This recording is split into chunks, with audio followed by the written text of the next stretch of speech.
নমস্কার বন্ধুরা, কেমন আছেন আপনারা সবাই? আশা করি ভালো আছেন।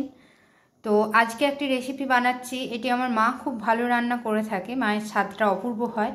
তো সেই রেসিপি দেখেই আমি চেষ্টা করছি সেরকমভাবে করার। তো এখানে সমস্ত রকম সবজি নিয়েছি আর সরু সরু আলু ভাজার মতো লম্বা লম্বা করে কেটে নিয়েছি কিছুটা কুমড়ো, সেটা খোসাযুক্ত, আর কচু, মূলো, বেগুন, বরবটি, আলু আমি নিইনি, আর নিয়েছি বেগুন, অতি অবশ্যই বেগুন।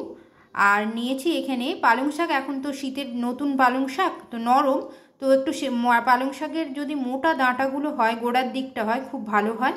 তো এখানে নিয়েছি সেই রকমই দেখে একটু মোটা মোটা ডাঁটা দেখে পালং শাক। আর নিয়েছি কটা চিংড়ি মাছ। আর চিংড়ি মাছের গন্ধ তো অপূর্ব, যাতে দেবেন তার স্মেলটাই পাল্টে যায়, আর খেতে তো সুস্বাদু হয়েই থাকে। তো এই হচ্ছে আমার উপকরণ। আর এর সঙ্গে আমি কিছু পেঁয়াজও কেটে নিয়েছি, একদম লম্বা লম্বা করে পেঁয়াজও কেটে নিয়েছি, একসঙ্গে কাটা আছে। এবারে চলুন রান্নাটা শুরু করি। কড়াইতে সরষের তেল গরম করে নিয়েছি, তাতে দিয়ে দিচ্ছি 5 ফোড়ন আর একটি শুকনো লঙ্কা, ব্যাস, আর কিছু না।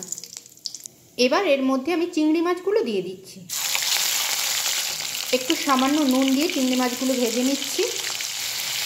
সামান্য ছোট যে চিংড়ি মাছগুলো হয় সেগুলো দিলে ভালো হয়, একটু বেশি পরিমাণে দিলে।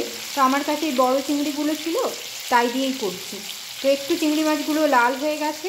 এবারে যা সবজি ছিল সবই তুলে দিচ্ছি একসঙ্গে, সমস্ত সবজি তুলে দিয়েছি। এবার ওই শাকের ডাঁটা, যে কটা শাক ছিল সবই তুলে দিলাম।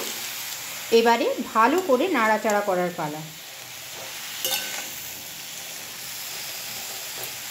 এবারে গ্যাসটা মিডিয়াম হিটে রেখে চাপা দিয়ে দেব। ঢাকা খুলে আমি বেশ কয়েকবার নেড়ে আবার ঢাকা দিয়েছিলাম। তো এই দেখুন জল টল বেরিয়ে নরম হয়ে গেছে সবজিগুলো। এই অবস্থায় এই সময় আমি দিয়ে দেব নুন, হলুদ, মিষ্টি, লঙ্কা, যা দেওয়ার সমস্ত কিছু দিয়ে দিচ্ছি। স্বাদ মতো নুন, হলুদের গুঁড়ো, ঝাল বুঝে লঙ্কার গুঁড়ো আমি অল্প পরিমাণ দিলাম, আর অতি অবশ্যই মিষ্টি, ব্যাস, আর কিছুই লাগবে না। এবার এইটা এইভাবেই বারবার নাড়াচাড়া করতে হবে, চাপা দিতে হবে, কোনো জল লাগবে না আর কোনো মশলা লাগবে না। এইভাবেই তরকারিটা সুন্দরভাবে হয়ে উঠবে। তো আবার একটু নাড়াচাড়া করে নিচ্ছি আমি, দিয়ে চাপা দিয়ে দেব। এই দেখুন বন্ধুরা, এক ফোঁটাও জল দেওয়া হয়নি, তাতেই দেখুন বারবার চাপাটা খুলে নাড়তে হচ্ছিল। এটাই একটি কথা, বারবার চাপা খুলে নাড়তে থাকবেন, আর ঠিক এই রকম হয়ে যাবে তরকারিটা। আর স্বাদটা আপনারা বাড়িতে যদি না রান্না করেন তাহলে বুঝতে পারবেন না যে এর কি অদ্ভুত একটা টেস্ট হয়। তো এইভাবে একবার বাড়িতে বানাবেন আপনারা। আমি তো বানিয়েই ফেললাম, আপনারা একবার বাড়িতে বানাবেন এই শীতকালে, সমস্ত রকম সবজি দিয়ে, সামান্য একটু চিংড়ি মাছ দিয়ে এইরকম একটি তরকারি। তো এবার নামিয়ে নিচ্ছি। আর নামানোর আগে অতি অবশ্যই ওপর থেকে একটু কাঁচা সর্ষের তেল দিয়ে দিলাম। কাঁচা সর্ষের তেল, নুন, হলুদ, মিষ্টি, ঝাল, ব্যাস, আর কিছুই লাগে না। অদ্ভুত একখানা টেস্ট। ঠিক আছে বন্ধুরা, তাহলে নামালাম এবার। এই দেখুন নামিয়ে নিয়েছি আমি।